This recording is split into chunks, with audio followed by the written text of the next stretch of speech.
It's Karen Sullivan from Soul Symbols, Astrology and Tarot, and I'm here to look at this wonderful new moon in Virgo, which is on the 23rd of August. It's a really interesting new moon because it kicks off the eclipse season, because it is square Uranus in Gemini, because we have a transition of its ruler, who also rules Gemini, going from the morning star to the evening star. And because it encompasses, Virgo encompasses 2 new moons. We have the one on the 23rd of August, and then we have the solar eclipse, 21st of September.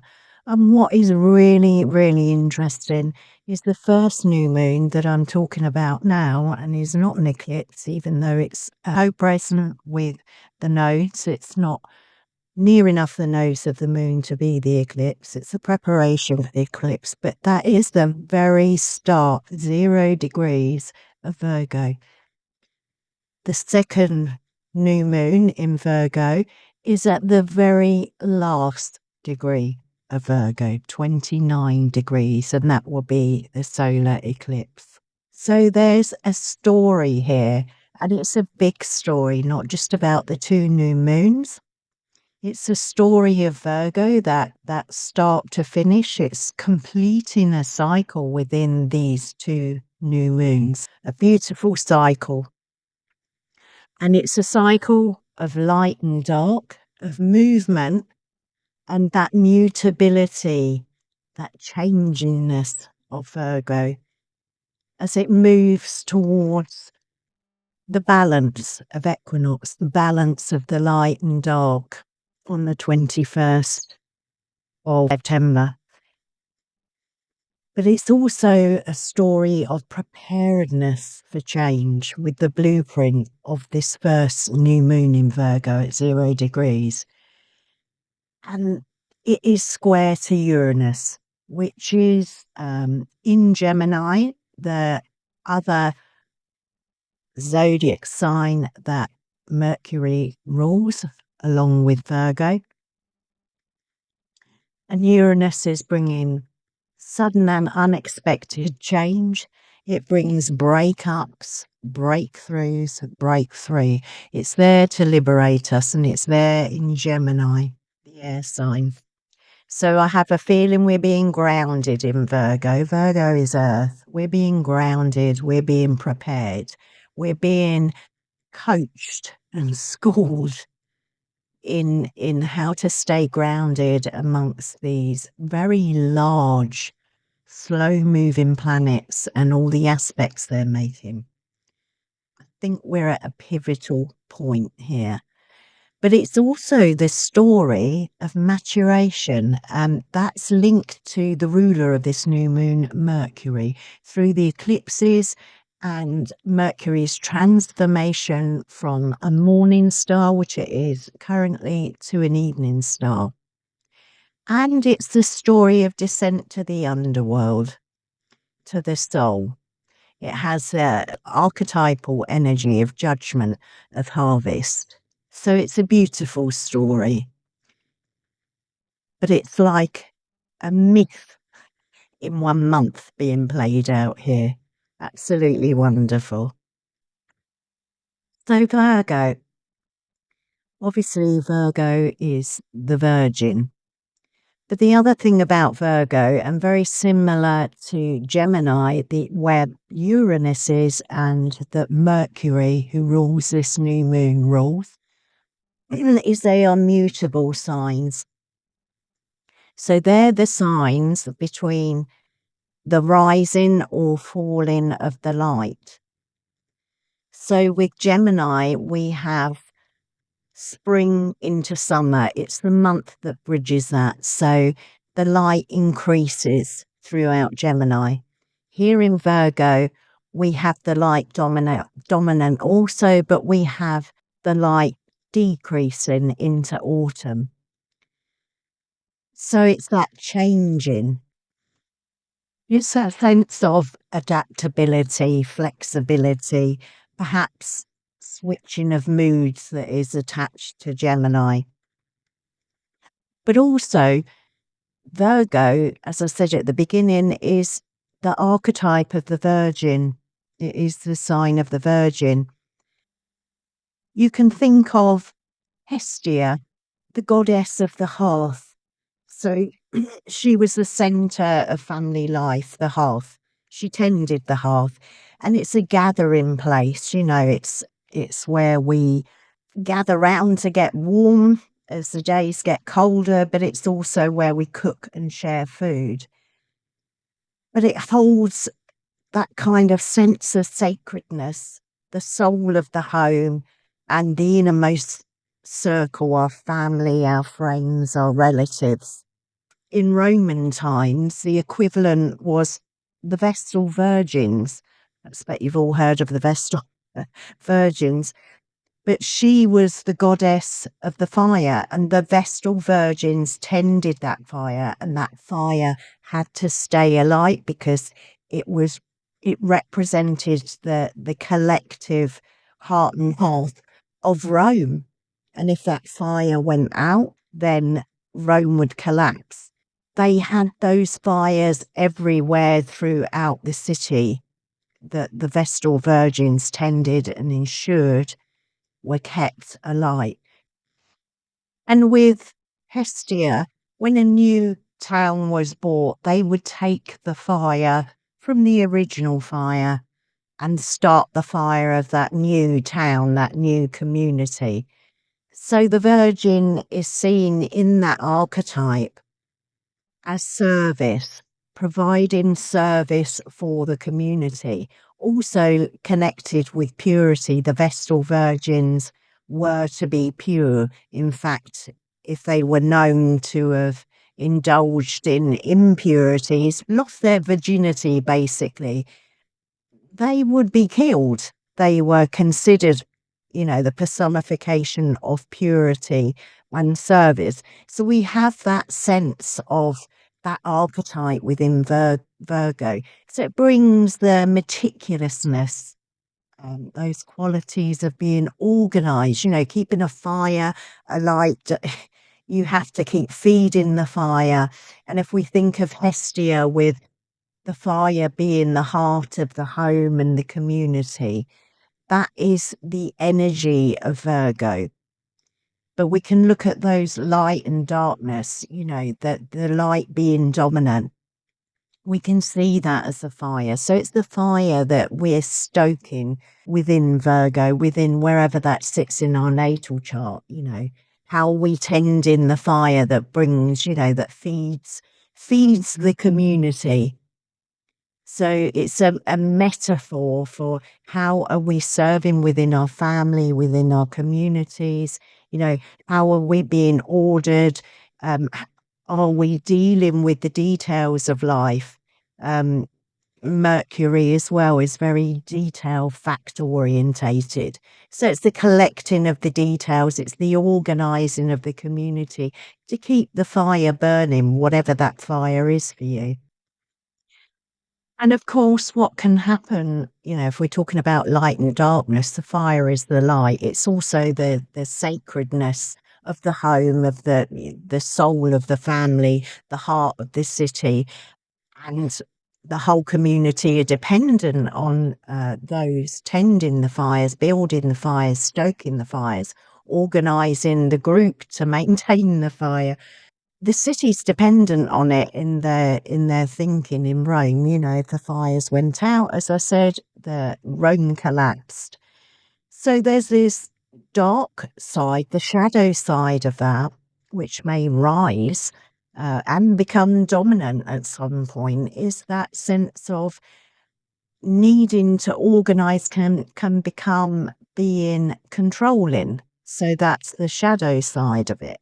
So we need to look at where are we controlling, where are we maybe manipulating to get control, where are we domineering, are we stepping on other people's boundaries in terms of how they want to contribute to this. There can also come that sense of, criticism, judgment, because people are not pulling their weight. We have it within homes. That's often an argument of who's doing what, and, is everyone pulling their weight? And of course, not everyone has the same attention to detail or the want to do the mundane things of life. So there's all those considerations within Virgo. So wherever Virgo lands within your natal chart will be the themes and topics that this kind of energy is feeding into. And it begins with seeding here at this new moon on the 23rd of August. We are putting our seeds down. And if we are looking along the lines of Virgo in this way, we can seed some discipline, some organisation, some attention to detail, some groundedness in our mundane lives. We tend to, if we're walking a spiritual path, or we're visionary, or we're into our philosophy or our art, we tend to forget, we get lost.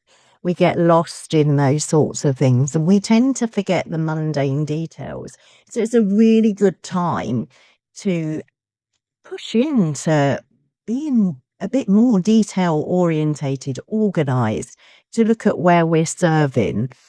But this new seeding is going to go right the way through from 0 degrees over the lunation cycle, and then at the next new moon on the 21st of September, which will still be in Virgo, it will be equinox. So there needs to be some balance. So perhaps what will need to happen when we have seen what has gone on through the whole month, that next new moon, and it is an eclipse, will be where we need to begin to bring balance to all the things we're doing. Not too much in the details and the organisation, and more in, we're going to Libra then, the Venusian energy, that the lunation will start in Virgo, but we're seeding for the cycle as the sun travels through and the moon travels round the zodiac for the next cycle. So it will probably be looking for the balance there, the balance between details and the big picture. And there also, with Virgo, is this level of devotion. There's this level of making what is mundane sacred. So tending our fires, whatever they are, serving, and in a mundane level, then becomes a sacred ritual, a sacred act of devotion. And that place of devotion, that sacredness, is where we can find forgiveness, where we can act with grace and receive grace. If we've been critical, judgmental, irritable with others, this is a place of grace and forgiveness also. And then there's Hermes, Mercury, who went between Mount Olympus, the gods, and carried messages down to the earth, and also went to Hades in the underworld. He was the god who guided souls into and through the underworld. So he was a psychopomp. So we can see Mercury in that light. And there is a story of Mercury having to go via Hestia to have that permission to enter the underworld. And Hermes Mercury, what is an interesting feature, is ruling both of these new moons, both the one on the 23rd of August at 0 degrees and the one at 29 degrees of Virgo, which is a solar eclipse. But at both of these new moons, Mercury is not present in Virgo. So at the first new moon that we're talking about now on the 23rd of August, Mercury is still traversing Leo as the morning star. Mercury enters Virgo after the new moon on the 2nd of September and remains in Virgo until the 18th of September. And as he enters, he enters as the morning star, and as he leaves as the evening star. And although he won't be visible for some time after that because he still combusts the sun, he has nevertheless had this cazimi between these two new moons on the 13th of September, and then will leave. So there's this sense that even Mercury is going to be purified. He's going to have his burning bush moment in Virgo in between these new moons within the start of an eclipse season.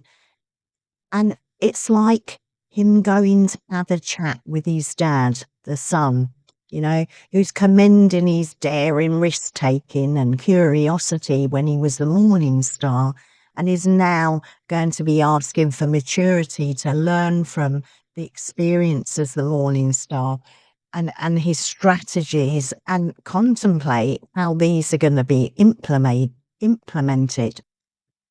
So as the morning star, Mercury has been traversing Leo. And Leo, the sign of Leo, when we looked at the Leo new moon, it's about us. It's about our vitality, our life force, our spirit, about us being center stage. So Leo has been messaging us as a morning star, our strategies, giving us that energy to take risks, to be daring, to experience things in that kind of daring manner, to find our true authentic self and our true authentic shine. Then he will go on that cazimi and will then be the evening star. And this is the story of maturation. And this will be happening in Virgo. So all those details of Virgo, all that mundane, everyday, daily life. So bringing ourselves, our Leo selves, the heart of the lion into Virgo and transforming that. Mercury will bring messages at this time. So that's the 13th of September. There'll be insights, there'll be messages that a kind of clarity, not a kind of clarity, there'll be a clarity of our purpose, of our direction, of who we are, how we can serve and be of use in the world, what details we need to be looking at, what we need to be implementing, how we need to mature, what needs to change in us to bring that sacred devotion to our soul growth and to serving those around us. And as I said, Mercury will be in Libra at the last new moon, which will be the solar eclipse on the 21st of September. It will be in Libra. So in Libra, Mercury will be travelling further and further away from the sun, although it's combust for that whole eclipse lunation cycle. It will still be combust and won't move where it will be visible in the night sky until the 7th of October when he enters Scorpio. So this is a story of Mercury ruling, both of these new moons, one being an eclipse. And of course, Mercury at the full moon lunar eclipse in Pisces will be sitting very close to the sun and to the south node, and obviously opposite the position of the sun within 5 degrees, combust. But he's there still as a morning star, but just about to go into that cazimi. That's on the 7th of September. So Mercury is really figuring strong in these eclipse cycles and in both of the lunations, although apart from the full moon Pisces lunar eclipse, he won't be present within Virgo at those other two new moons. So as the sun begins to descend on the ecliptic, the light becomes less and less until we get to the equinox on the 21st at that last new moon in Virgo. We have that story of descent to the underworld, of which Mercury is that psychopath. So he's had this journey of maturation through the eclipse seasons and through the cazimi with the sun and the transformation from morning to evening star. So that in Virgo, this time between these two new moons in Virgo, we have a time to harvest the information that Mercury will bring us in that interim period, particularly at the full moon in Pisces, and also with the cazimi, where we are going to find some clarity, some sense of purification and harvest. So it's a time to use our judgment to see how our souls are, how we can develop and grow along with this beautiful energy that is coming for us. And the eclipses will be major change. It always brings major change. And again, depending where Virgo sits, there will be your themes and topics. So we have that story that I started with, the story of Virgo, of the light and dark, movement, mutability towards that balance of light and dark at the equinox. We've got that story of preparedness for change with that blueprint from the square to Uranus being carried through to the second lunation. The change, the breaking up, breaking through, breaking free, that sudden changes. And we've got the story of maturation and descent. So they are our grounds for harvest. The harvesting, the tending the fire, doing all the things that we do to be prepared for the autumn, making our jams and pickles or whatever we do with the leftover fruit and harvest from the fields.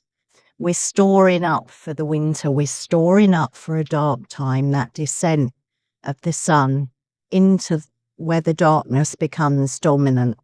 What I'm going to do now is I am going to go through the horoscope sign by sign, and we'll have a look at what themes and topics Virgo is bringing you. And we'll have a look at the themes and topics of Gemini, where Uranus is and where the likely unexpected changes, if they haven't appeared already, may appear. And we'll see how you can apply this generally to your life. I'll put the timestamps below, and you can listen to your rising is the best way, but you can also listen to your sun sign. That will be helpful also.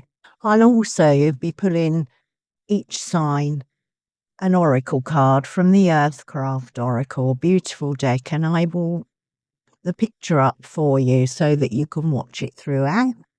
And I will interpret that for you in light of the themes and topics of your house. So hopefully that'll be a little bit more of an added benefit for you.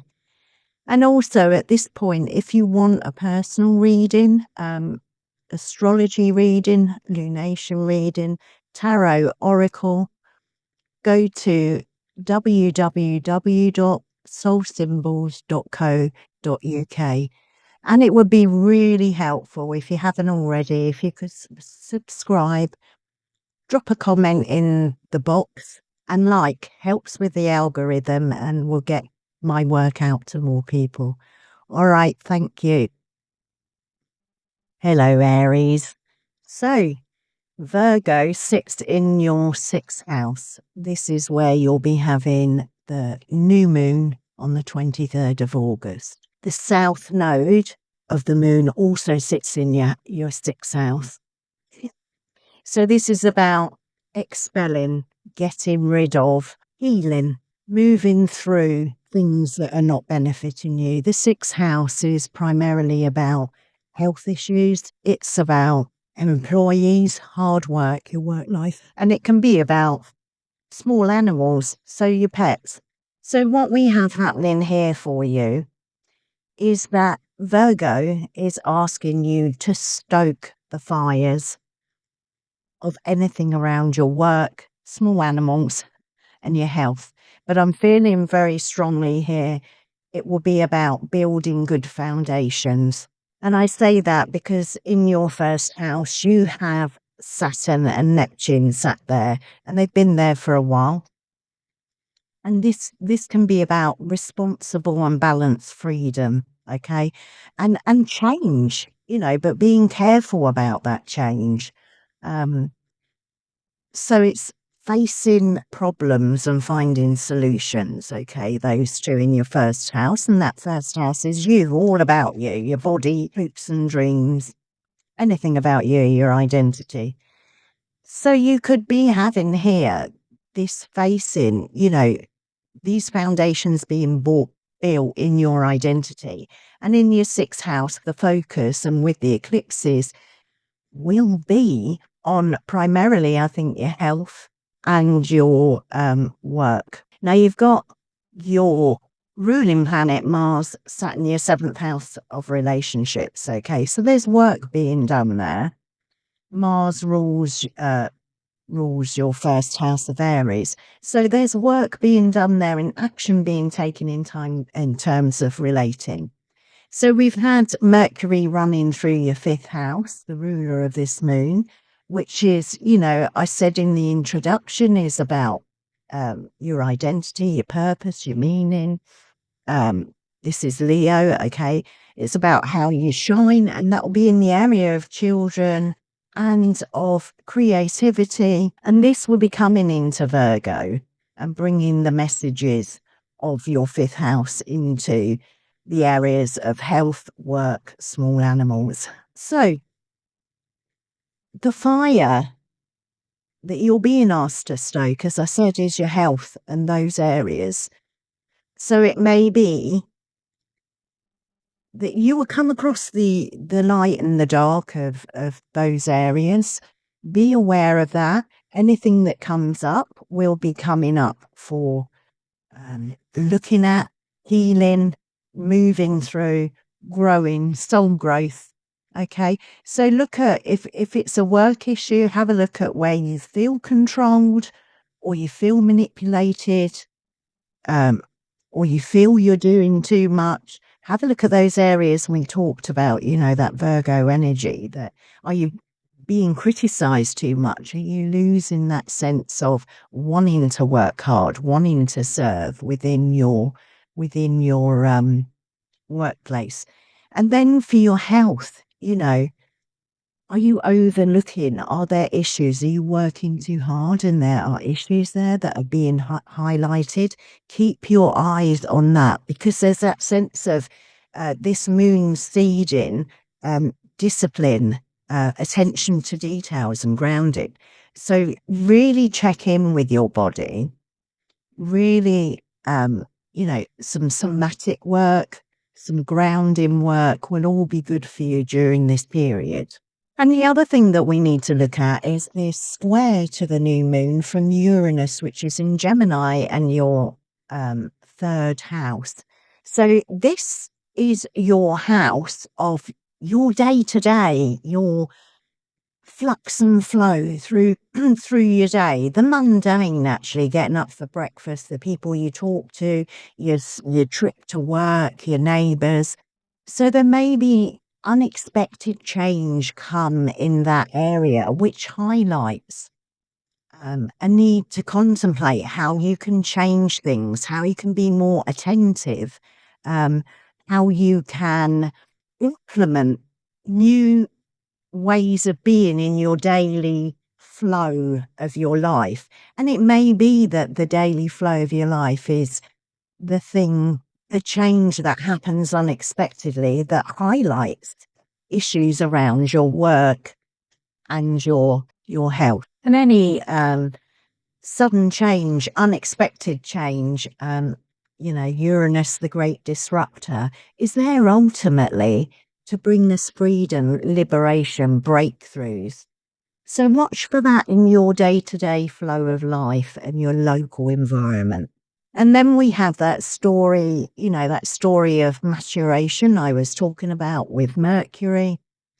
So it may have been while Mercury's been in Leo, that you've been looking at how you can be creative at work, how you can balance work and your children, maybe romantic relationships, how you are in the world. And it would have been taking risks. Perhaps you've taken risks, you've been daring, you've been strategizing on how you can shine in those areas. But as Mercury comes into Virgo, and particularly with that Cazimi that I talked about, on the 13th of September, there will be insights, big insights, maybe purification there. And you will be asked to have that kind of maturation in those areas. So contemplate what has gone on whilst Mercury has been in your 5th house around those topics. And then have a look at how you can, implement those. So if it is a health issue, what do you need to do? The mundane. Are you eating properly? Are you eating healthily? Are you needing to make adaptations to your, within your time? These are very practical things in Virgo that can be done. Do you need to change your diet? Do you need to just go to the doctors to check something out that's been lingering? So many questions there. And with your 1st house as Aries, this can be to do with your head, your face, your teeth, anything to do with the head area. If you need dental work, if you need your eyes testing, if you've had problems with stress that has dimmed your thinking, your intellect, because we have Mercury that is to do with intellect and quick thinking. Just have a good scan through this lunation. Anything that comes up health-wise, work-wise, try and find ways to implement better habits there. And if your work is taking up too much time, too much of your energy and you have little left for other people, because we have your ruler in the 7th house. So that is, that's Mars is looking for balance there, to implement balance there. Implementing things that are going to balance out your work life with your home life, with your, the things that you enjoy with your family, with your intimate partners.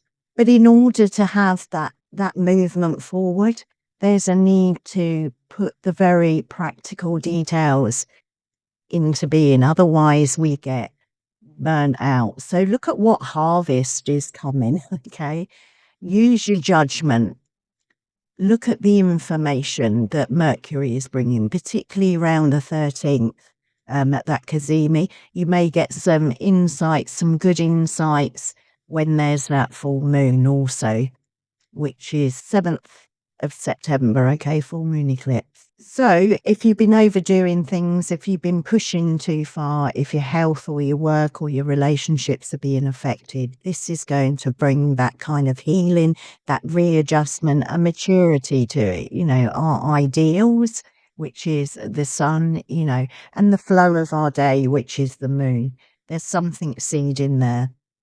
And the card that came for you was out of the Earthcraft, was Medicine Woman, which I found really interesting. It's a card of initiating you into sacred space of healing. So that can be any kind of healing, not just your health. But if that is your health, as this is a house of health, then there can be that healing. And with that South Node, you can release, okay? And it's about making time to commune with nature, to ground yourself. The card says there's profound healing close by. So it's this card is unlocking your ability to heal yourself and eventually others. So that sense of service. So if you've been looking at the healing arts, Aries, or you're working in them, there's a breakthrough there, but it's in terms of getting that balance, getting that practicalities, doing the mundane things of eating, sleeping, balancing your work. So this card is saying your life experiences have provided you with the lessons needed to live your life with purpose, meaning and vitality. Each hardship you overcome and achievement you reach are shaping you into the powerful healer that you can become.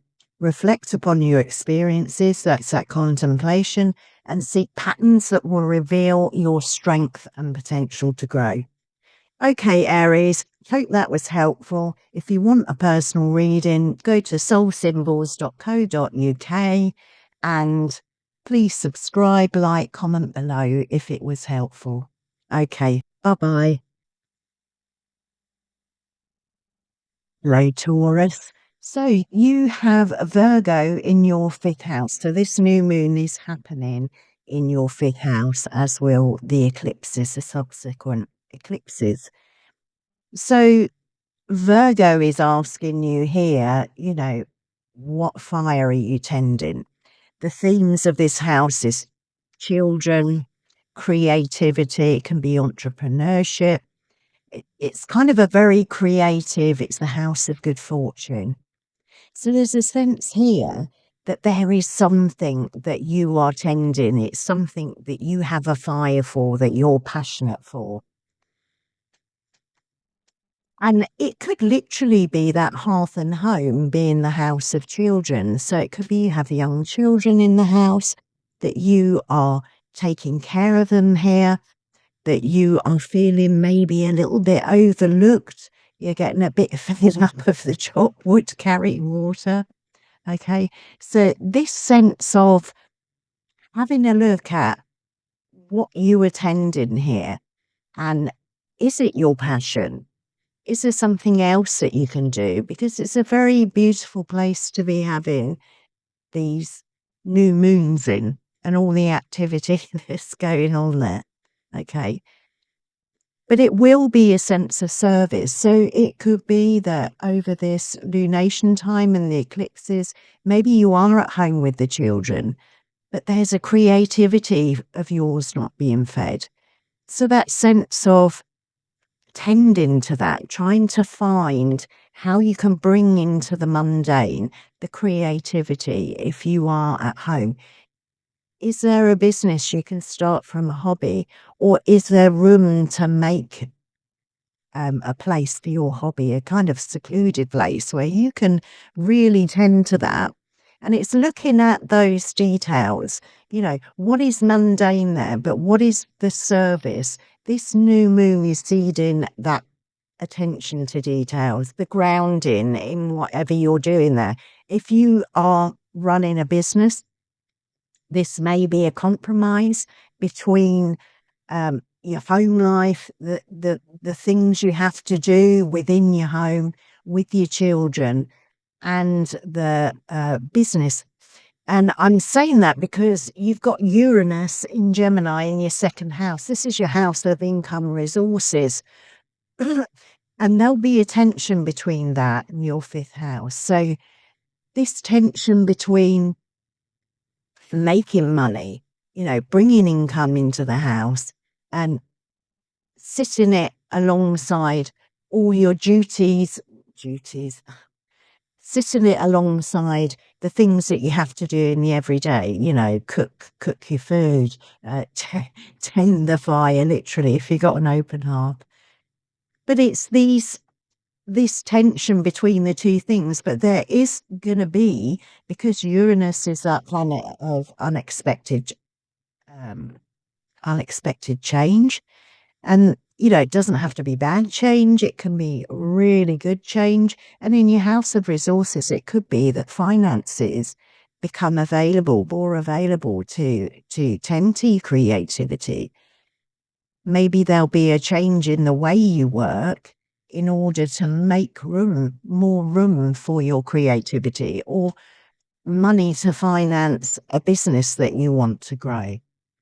So these are the details that Virgo will be asking you, but not just the light of that, also the shadow of that, Are we feeling put upon? Are we feeling we have so much on our plate? if you've got children, a business, and you want to have room for your hobbies, room to have fun with your children, it is the house of good fortune here. So you may be wanting to have that fun, the enjoyment of life. But there's so much going on. Maybe that tension is the pressure to bring income in, that is squashing out the more beautiful things in life, the more enjoyable things that you want to carry on doing. But there's this sense of maturation that we talked about with Mercury. Mercury at the moment is a morning star, so strategizing, taking risks, being brave and daring, and that is in your fourth house of home, family, and roots. But it's that sense of you within those things that can be your inner life as well. So you may have been doing some soul work in terms of trying to get your light to shine, dealing with shadow that stopped your shining. This is Leo, in the home and within the family. But that Mercury will move into your fifth house. And it will, it'll make aspect while there's this full moon eclipse in Pisces, and that's in your 11th house. And that's your house of hopes and wishes. So it may be around this full moon and the Cazimi, which is happening on the 13th. The full moon eclipse is on the 7th. That there's great changes and illuminations there. There really is a sense of attending to the details, be it your children, your business, your creativity, the pleasure you want to have, the fun, enjoyment, whatever it is grounding yourself in those details, noticing those details. You may have been, making that strategy whilst Mercury was in your fourth house of home and family. And now it will be time, as I say, in that Cazimi, where you're going to get some insight, you're going to get a purification, you're going to get clarity, massive clarity there of how you can be both grounded and do the mundane, everyday jobs of life, but also be terrifically creative as well. It's that contemplation, drawing in the harvest of how you've strategized, getting that clarity of purpose, and using your judgment on how you can develop and grow within that situation. So this is what I have for you, Taurus. And your card that I picked, funny enough, not that I picked, that came out, and your card is from the Earthcraft Oracle, is Sacrifice. And the card says, what really beautifully goes with what I've been saying. One of the hardest things you can do is be honest with yourself about what you have space for in your life, both physically and emotionally. There are times when you have too much piled on your plate, and you have to learn to sacrifice some things so that other more important goals can thrive. So that's that maturation, that contemplating. What can you let go? How can you streamline what you're doing in order to be able to do the things that are so important to you? In this moment, it's time to reprioritize. Pulling this card could be a sign that you need to commit to something important, even if that means you have to make a sacrifice in the process, such as pursuing your dream career rather than chasing a big paycheck. That could be your Uranus in your second house, money, income, or learning a new skill at the cost of less relaxation time with the family, with your children. You may have to pass on some opportunities, and that may hurt a little in the present, but think of what can be gained from putting all your efforts into achieving your goal. The sacrifice card, and Virgo is so much about sacrifice and service there, may also be a call to release an outdated belief about yourself. You may not realize it, but the identity you've constructed for yourself, defining what you can and can't do, is not keeping you safe. It's the cage built from your self-limiting thoughts and perspectives. And it could be the very thing keeping you from calling in your your desires. Sacrifice I can't beliefs and that false feeling of safety for the possibility of more. And Virgo is a very self-judging, self-critical sign. So beautiful card for you. Lots of food for thought there. If this was helpful, please leave a comment below. Let me know. It's nice to know that it's helpful for you. If you haven't already subscribed, do that and like if you enjoyed it. If you want a personal reading, either astrology, tarot, oracle, go to soulsymbols.co.uk and you can book. There's an easy booking system there, book a reading there. All right, hope that was really helpful, Taurus. I shall see you in the next one. Bye-bye. Hello, Gemini. So this new moon is in your 4th house of home, family, roots, the foundations of everything in you, your inner life, your private life, okay? And this new moon is there with the south node, so there's a sense of letting something go. Now, both Virgo and your rising, Gemini, or your sun, if you're listening for your sun, is ruled by Mercury. And at the moment, you have Uranus in the square from your 1st house to your 4th house. So Mercury is maturing, as I said. So there is something about the maturation of the way you think. Your 1st house is air. It's about your mind. Mercury is about the mind, that quick-wittedness, that ability to think on your feet and be witty, be funny, be quick thinking. There's something that's changing profoundly here because of that Uranus. It is the great disruptor. It is sudden and unexpected change. And there's a sense of pushing for liberty and freedom there. Maybe you're looking for independence from your home. If you're of that age where you need to move out of your home. This will be seeding that move whilst Mercury is the morning star. So you may have been strategizing around that. Mercury at the moment is in the house of your environment. So it's been transiting Leo. So you may be, thinking about how you are in your environment, your everyday, which is very Virgo as well. That sense of the ebb and flow of the everyday, the mundane, the practical details, the things that need to get done. And the moon is that ebb and flow of, how you go about your daily life and the fortune of that. But there's something here that is speaking of letting go. And with this new moon in your 4th house, it could be letting go of ways of thinking about who you are, your identity. You may have learned in your early childhood or at school ways of thinking about yourself, 1st house Uranus, that have kind of made you feel entrapped. It could be about your appearance. There could be a sense of maybe bullying went on at school or teasing at school or within the family with siblings. The 3rd house is siblings that have crafted a way of thinking about yourself that you are now going to break out of. And that will come through a sudden and unexpected change that could disrupt your family life.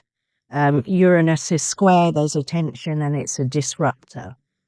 So maybe at home things are becoming disrupted and you are moving into a place of contemplating, having a look at how you live your life on a daily basis, 3rd house, and within your family. So this is a possibility for you, Gemini. I really feel it is about the way you are thinking and thinking about your identity. So this 4th house can be about that roots. So it can be a real ingrained pattern that has come down the generations. It may be that you get clarity about your ancestry. As you seed within this new moon, maybe you are going down. This is the 4th house is the bottom of the chart. So it is that soul descent. Maybe you've been doing inner work, you've been doing shadow work, you've been doing soul descent, where you are trying to individuate in some way. And so you're trying to see yourself as you truly are, not the masks that we sometimes put on to be out in the world. And there's nothing wrong with that. We need our ego to be out in the world. But there is like a profound change here, and you will have the second new moon, which will be an eclipse. So something will be eclipsed. Maybe that old way of thinking about yourself. Now, with this first house with Uranus here, it's also to do with not just identity, it's to do with the body, and the moon is to do with the body. So perhaps ways of thinking about your body, ways of seeing your body, which maybe, Virgo could be critical, could be judgmental. And again, it may be something that is rooted into your childhood. But this sense of breaking out of that. So as Mercury matures and comes to the Cazimi, which is on the 13th of September, there will be a clarity about that. You will have an insight about your identity, about the way you see yourself, about the way you think about home, family, and roots. So be really open to that clarity coming through. And if you're doing your soul work, if you are doing a descent to soul, you're doing your shadow work, you're trying to release, that self node is about releasing.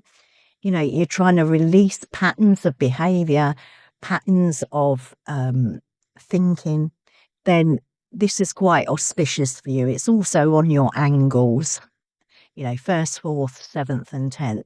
So it is on your angles. When that full moon comes, it will be a lunar eclipse in the opposite side in your 10th house of your public life. Okay, that's your north node there. So I will do an in-depth reading on the full moon eclipse in a couple of weeks, but, just a heads up for you, it could be that sense of the tension between your public and your private life uncovers something, because this Uranus is whole sign square to your 10th house. So there's a dance going on there. And then Mercury will move into your 4th house. And as the psychopomp, if you are doing this soul work, he will lead you to your soul. He leads souls to the underworld. And for me, that is psychological work as well as kind of the spiritual, passing from life to death. He's a psychopomp. He will take you into your psyche, which is your soul. Ultimately, it's your soul. So there's a great deal of opportunity for you, Gemini, to really do some deep inner work during this next month. And things and ways that you've been thinking about yourself, whether they're positive or they're more in the negative, there's going to be massive breakthrough there because of that Uranus in your 1st house. This will serve you well. It may be a bit of a gnarly transit for you, but, if there's challenge, if there's difficulty, it is to bring you liberation, to bring you into that freedom. And your 1st house is Dharma. Okay, so this is about walking your path, what you're here to do. So whether it's leaving home, whether it's changing your home, whether it's dealing with ancestral karma, lineage, or ways of thinking from your childhood that you need to break free in order to be fully who you are, really launch out, you as you, not the masks, then this is a wonderful transit for you, Gemini. Okay, that's what I have for you on the astrology. Now, the card that came for you, that was shuffled and popped out, is wonderful. The cards have been amazing. It's from the Earthcraft Oracle, and it's Sacred Temple. Okay, so I'm going to read it to you because it kind of clarifies what your astrology is saying. So it says you pulled this card to guide you back towards the path of self-respect and self-validation. So if you are getting your validation, Gemini, from outside, particularly from within the home, if you need that validation from your siblings, from your parents, then you're going to move into self-validation where you don't need that. Okay, so toward the path of self-respect and self-validation, to connect to your physical body and to feel the power radiating from your skin. You are the goddess and your body the temple. Your body is a record of every ancestor, fourth house, who walked before you. By honouring yourself, you are also honouring thousands of years of ancestral heritage, pride and power. So that shift in thinking could be the way you think about yourself in the light of your lineage. Adorn your body as if you're preparing an altar. I love that. Take time to pamper yourself with a long bath and wear clothing that makes you feel beautiful. As you care for your physical form, silence your inner critic, very Virgo that is, the voice that compares your body to other and puts you down, and speak to yourself as if you were a powerful goddess capable of moving mountains. Know that you are worthy of reverence and of care, and your value is intrinsic. Honour the beauty in every curve, the strength in every scar, that's external and internal, and the worthiness inside with your words and your thoughts. Share yourself only with those who will do the same.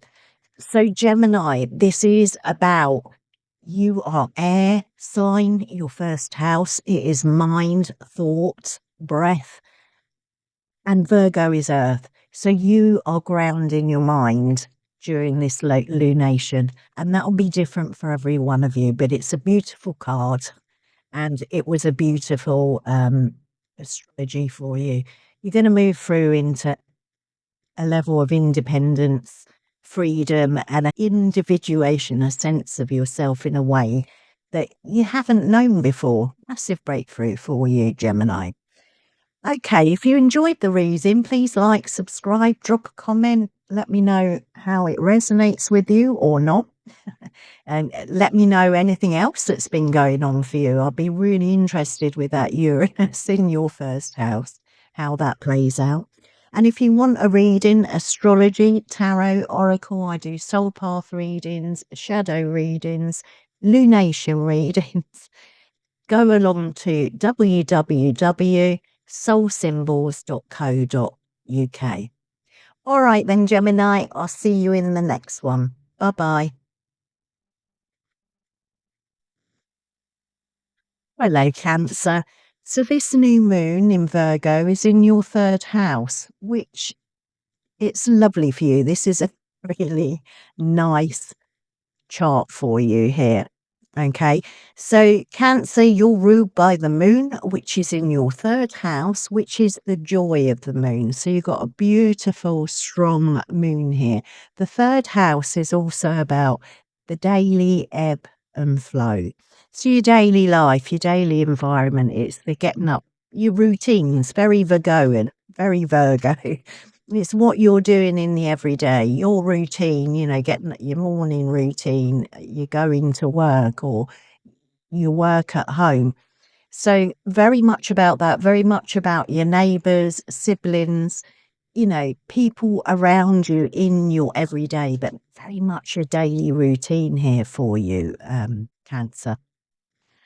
So, Cancer, the new moon, you're seeding something new within your daily flow of life, within your local environment, that is going to bring about a sense of maturation, a sense of devotion, a sense of service. So we could be looking at things like, you know, voluntary work within your community, something as simple as helping out the neighbours. You may have elderly neighbours. You may have people there that you want to nurture, you want to care for. But any changes within maturation, you know, the maturing of how you go about your daily life will be happening here over this new moon and then up to the eclipse. But also, there is a square from your third house, new moon, to Uranus in your 12th house. And the 12th house can be about self-undoing, the unconscious, the hidden things, okay? Uranus is going to bring through, he's a great disruptor. He's the sudden change, the breaking down, the breaking through. He's going to bring freedom and liberation. But this may not be fully in your awareness because it's the 12th house. It is hidden. It is probably about your mind. It's the air sign. So a lot to do with the mind. Mercury has a lot to do with the mind. But then we could also be talking about a tension between what you're doing in your local community, how you're going about your day to day, and something hidden there that needs to come into the light. Okay.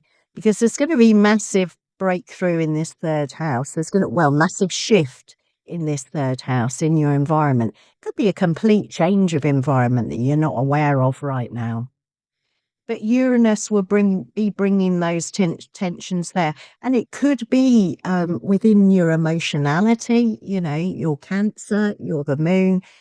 Maybe it is coming up through a sense of upset or over emotionality within your local community, with your siblings or your wider family.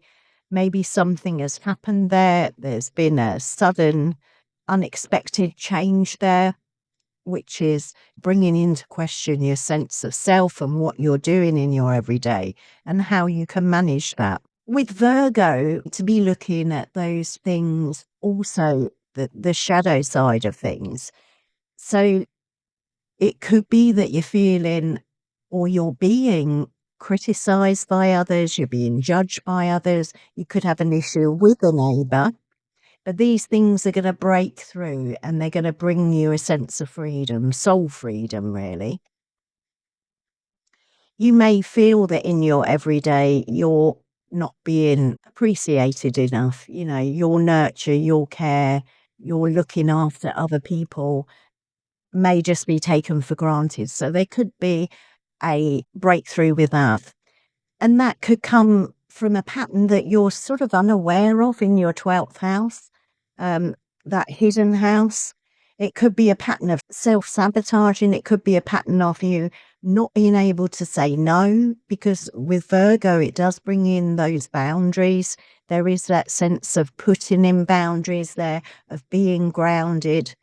So if you're serving, if you have, whether it's within your neighborhood, whether it's in a community project, or your home, wherever you are serving, if you have that sense of judgment coming up in you or irritation, feeling taken for granted, take note of that.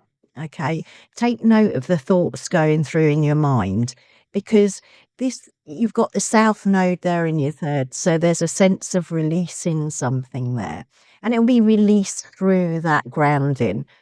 It's going to bring in a kind of discipline, a service, but it will also be through having that attention to details. It may be that you're, within your local environment, that you are looking at your environment as sacred. The nature around you. Perhaps you're involved in a project that is helping the local environment. Maybe that is something you're moving towards. So with Mercury will be moving from Leo into Virgo, into its other home sign. And it will be squaring that Uranus. And with this Mercury moving into Virgo, at the time of the full moon in Pisces, that's the first eclipse. That will be on the 7th of September. And then at the second new moon in Virgo, between those two moons, Mercury is going to Kazumi the sun. This is where you're going to get that moment of insight, that sense of clarity, perception. Okay, I described it as your burning bush moment. Okay, so it's that having a chat with yourself at where you are, your curiosity, where have you been developing in terms of the way you think, the way you express, the way you speak, the boundaries you have there, because now it will be time for learning from that experience and contemplating how you implement the things you've learned about yourself and that you've learned about your local environment and the people you're interacting with. It could well be to do with your communication and the way you express yourself. That's another third house of signification. So look for those things to come up. Look at how you can develop them, how you can mature in them, and how you can safeguard your own energy in that. By, if you're giving too much, as I said, if you're becoming like really irritated or feeling undervalued or not valued at all, these are the areas that are likely to need adjustment. Okay, and you may not be fully aware of them until that full moon and the cazimi from Mercury. But it also, it does take that journey down into ourselves. So with Uranus there in your 12th house, just open up. Just ask, where am I caught up? Where am I giving? What am I devoted to? Because sometimes that nurturing nature of Cancers, there can be a difficulty in saying no. It is so much part of your nature that you naturally help, you naturally care, you naturally support others. But there may be a sense of being able to say, well, actually, I'm burnt out. I'm not protecting my own energy. So look for all those things, be open to all those things. And I think you will see a large shift in your environment, in that third house, in your daily life. You'll find a new passion, a new devotion to what you're doing. It may not change what you're doing, but it may deepen your devotion and your sense of service within your community and your family. So the cards I got for you, the oracle card, was the Mountain. So I'm going to read it for you. It does have relevance to your astrology. So it says, mountains have stood as symbols of achievement, likely since mankind first set eyes on them. Many of the world's greatest spiritual leaders have taken pilgrimages to mountaintops to gain perspective on their own lives and what they can offer to the world. And that's what I was saying. Look at your daily, your mundane, your feelings and your thoughts, get a higher perspective. It can be a lonely and hazardous journey up the mountain, but there is much reward in seeing things through a bird's eye view. I think this is what you're going to get over this period of time, an overall picture. Not lost in details, the Virgo details. I think you're going to get a higher, wider perspective. When you're above looking down, you notice patterns and connections that you couldn't have imagined before. Mountain peaks are the vantage of innovators, leaders, and those who are ready to live life to the fullest. The mountain comes to a reading when you're relying too much on your rational mind.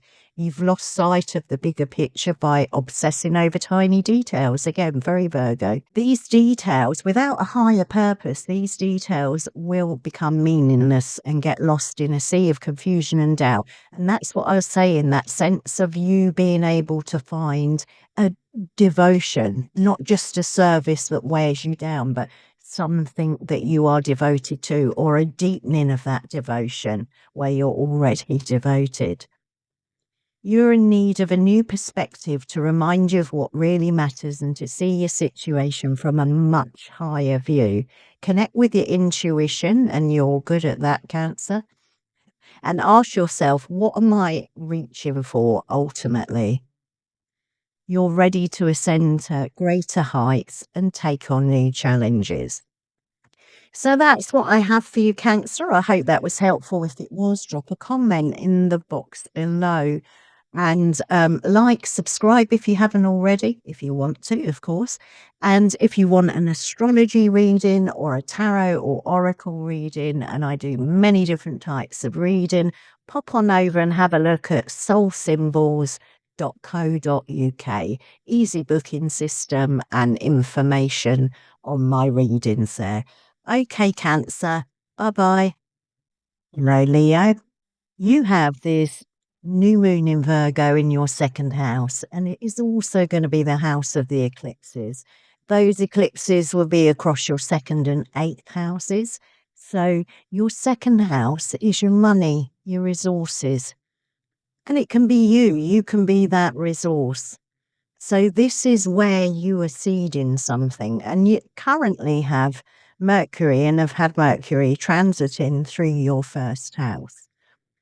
Now, Mercury is the god of exchange and movement. He's the god of markets and merchants, money and trade. So having this new moon in your second house that Mercury rules, and Mercury currently sitting as a morning star in your first house, it could be, Leo, that you have been flirting with the markets, being brave, taking risks, and that can not just be investment and money markets, but it can be, within business, within selling, buying.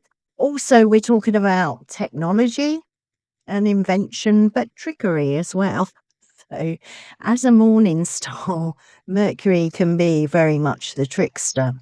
So, your first house, Leo, is about you, about your identity. So, I think this new moon, this seeding of a new moon in the second house, is about how you are thinking and being with your money, with your resources, and that, as I said, includes you and all your skills and abilities. So particularly if you're involved in technology, computing, or trading, there is that sense of you getting real with your money, looking at where money is being lost.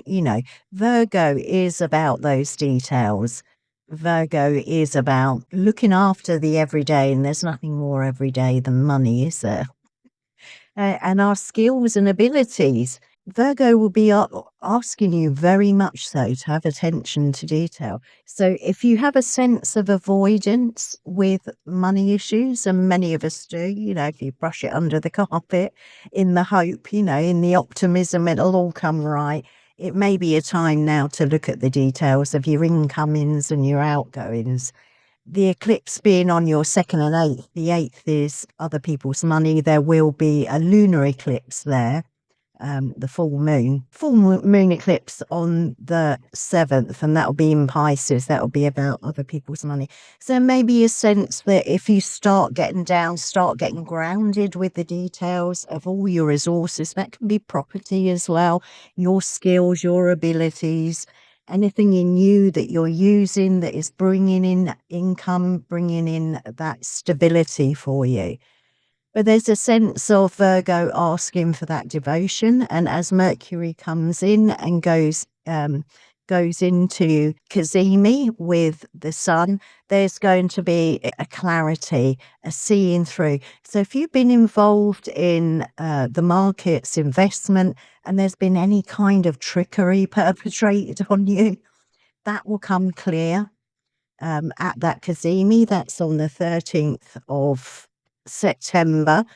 So it's I described it as a burning bush moment. It may just be a burning bush moment about your money and your use of money. There's a sense of making it a sacred resource, kind of almost spiritualizing it as an energy exchange. You work, you get the exchange of the energy of money.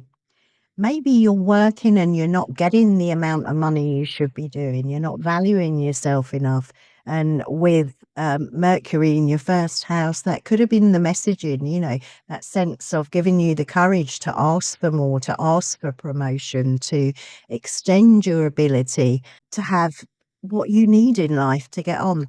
The other thing is you have this change as well in your 11th house where Uranus is. This is where sudden change is going to come. This is your hopes and dreams, but it's also can be the house of the benefactor and friends and groups. So there may be sudden changes in those that you're socializing with, those that you're spending time with. There could be a benefactor that's going to come in and support you with your resources. That could be the sudden change there. Or there could be a massive sudden change of all the people you relate to, as I say. But there's something of tension in that. It may be that you've moved, or you've moved your home, or you've moved your job, and you still haven't built up those friendship circles. But with Uranus transiting there for the next 7 years, there'll be a sense of freedom if they have changed, if things have crashed through in some way. Over that time, Uranus will bring a sense of freedom and independence in that. But we are seeding here, so we need to pay that attention to our money, our income, our resources. And we need to value us as a resource. There's a sense of devotion. What are we devoted to? Virgo asks us. Are we grounded in our mundane? Are we so busy out there trading, selling, buying, that we're neglecting the mundane things, the details of life? We're not stoking the fire at home. We're not stoking our inner fire, that sacred flame that we have in our spiritual life, our soul life. There are all these questions that Virgo would be asking us, and as Mercury moves into your second house, there'll be a sense of being pulled towards that evening star, that maturity, to learn from your experience, contemplate and implement any lessons that you've learned. I just have this sense of leaning into yourself and into being open to any outside support that you can have. If you're not one for asking for help or receiving help, it may be that will change, that you'll have more of a sense of your self-worth, your self-belief. Okay, so the card I pulled for you is a sacred temple. And who had this? I think it was Gemini. If you've got strong Gemini in your chart, go have a look at that, because they had the same card. So you've pulled this card to guide you back to the path of self-respect and self-validation. So if you've had issues with money and it has made you feel, or you've struggled with income and money, or your job status makes you feel less than, this is a card that is going to take you back towards that path to connect with your physical body and feel the power radiating from your skin. You're the goddess and your body the temple. Your body is a record of every ancestor who walked before you. By honouring yourself, and that could be with getting adequate income, a pay raise, being rewarded for the work you put in. By honouring yourself, you're also honouring thousands of years of ancestral heritage, pride and power. Adorn your body as if you were preparing an altar. Take time to pamper yourself with the long bath and wear clothing that makes you feel beautiful. And as you care for your physical form, silence your inner critic, that's Virgo, and the voice that compares your body to other and puts you down. And speak to yourself as if you're a powerful goddess capable of moving mountains. Know that you're worthy of reverence, of care, and your value, that second house too, value, is intrinsic. Honour the beauty in every curve, the strength in every scar, and the worthiness inside your words and thoughts. Share yourself only with those who do the same. So know your worth, okay? Know your value. And the second house can be to do with value, and you are the resource. Okay, Leo? Well, I hope that was helpful. If it was, please drop a comment below. Like and subscribe if you did like and you want to subscribe. And if you want a reading, astrology reading, oracle tarot reading, all different types of reading, on my website, go to www.soulsymbols.co.uk. Okay, Leo. Bye-bye. Hello, Virgo. So this new moon on the 23rd of August is in your first house, as is the South Node. So we're looking at changes, seeds being sown, shifts, movement to you yourself. The first house is all about you, your identity, your body, your character, who you are in the world. So it's all about your life, really. So you've got the ability to sow seeds where you know they need to be sown. And you have a really good idea because you are Virgo rising, or your Virgo sun, if you're listening for your sun. So the ruler of your chart, is Mercury, and that is sitting at the moment in the 12th house. So it may have been over a period of time you've had difficulty grasping clarity. Being in your 12th house, that's the hidden house. It can be the house of self-undoing, that self-sabotage. So the subconscious things, Mercury has been speaking to your subconscious, your unconscious. So it may not be completely apparent, the clarity of where you're going, of what's happening. But because it's in your first house, you'll have the second new moon in your first house. So this is a real kind of cycle about you, for you. And that second new moon will be in eclipse energy. So massive shifts there. The other thing is this is on your angular houses. So it tends to have bigger impact. And we have Uranus up there in your 10th house, which is an angled house again. So this is that sense of unexpected breakthrough, unexpected change, sudden change, leading to independence, freedom, liberation. Okay, and that is your house, your public face, your work face, where you are, you know, the work you do out in the world, you in the world, your public face. So these are massive shifts for you, Virgo. And one of the things perhaps you'll need to look at in light of what I was saying earlier is, what are you tending? What fire are you tending around your identity, around who you are, around what you want in your life, what you feel you want to do in life? This is a Dharma house, the first house. So it's, why are you here? So it's asking those really deep questions of yourself. And what is it that you're devoted to? Where does your devotion lie? Have there been massive changes in your career already? Changes you weren't expecting? Or are they to come? You need to have that preparation for that. But whatever shifts and changes there are, unexpected or otherwise, they're there to bring you into a sense of freedom. So you need to be asking questions of your character, of your identity, of your purpose, of why you're here. And, you know, what are you doing in the community or within your family? Are you attending that fire? Are you attending the mundane of things? And I kind of guess you are, Virgo, because you are Virgo. This is about you. So, but I would check out what is shifting for you in terms of how you see yourself, how you see yourself serving. Are you irritable about the things you're working on, the things that you're working for? Are you giving service out in your community, in your home? At work, it may be a vocational job that you have publicly.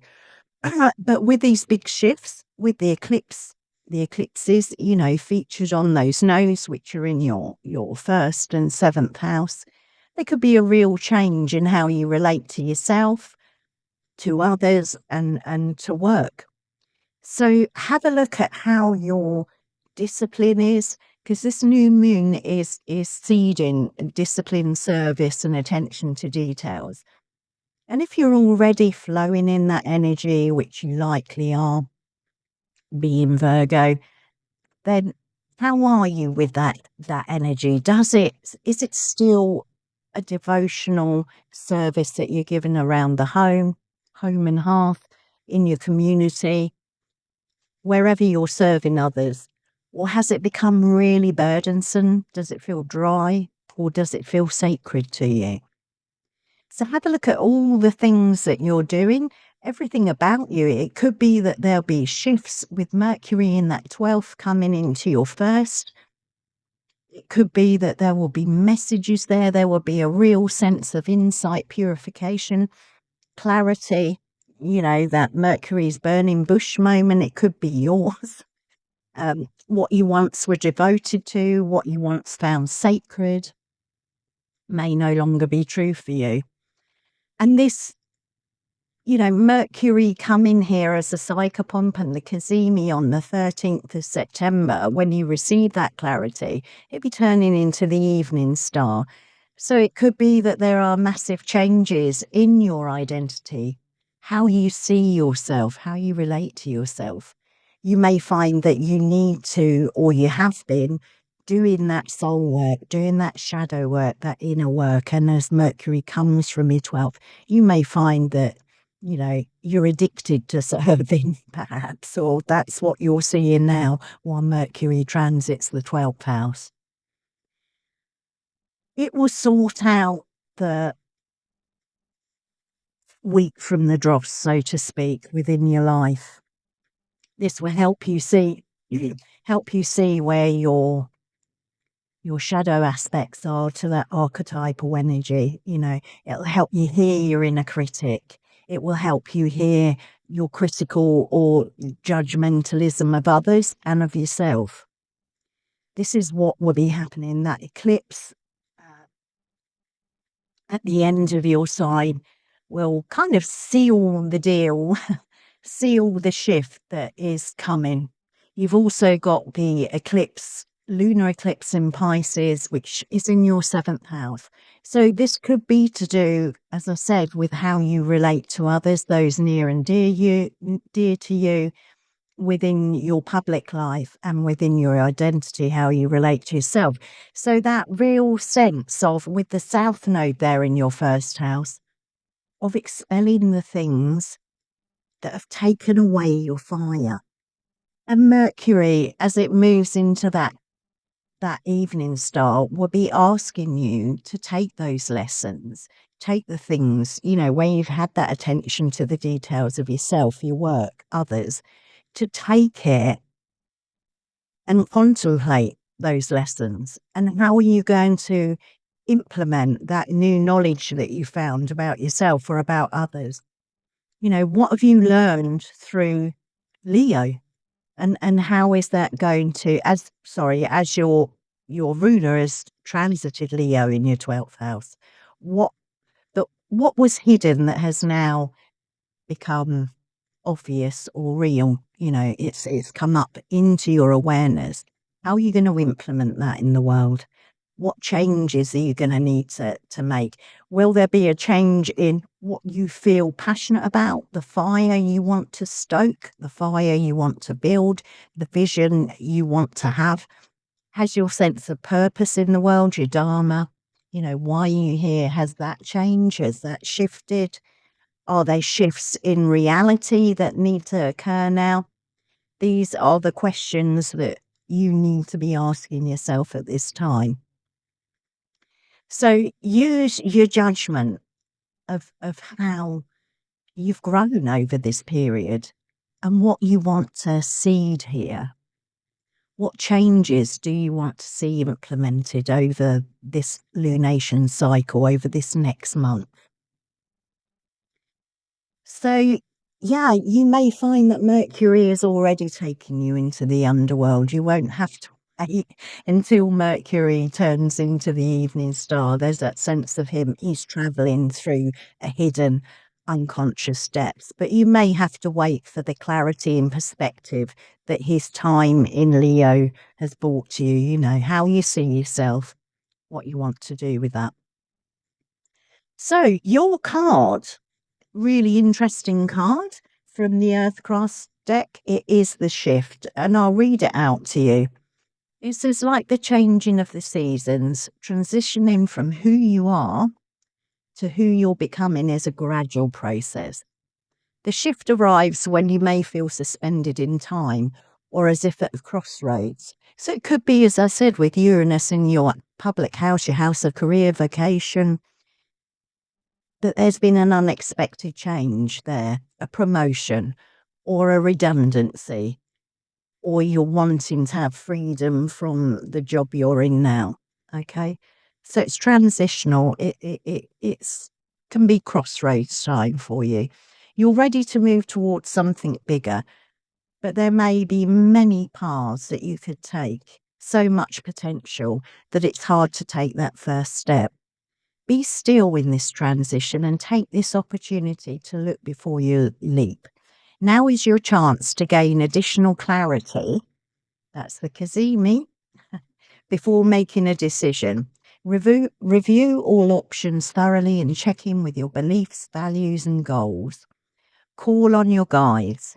Being still may bring up feelings of anxiousness and vulnerability.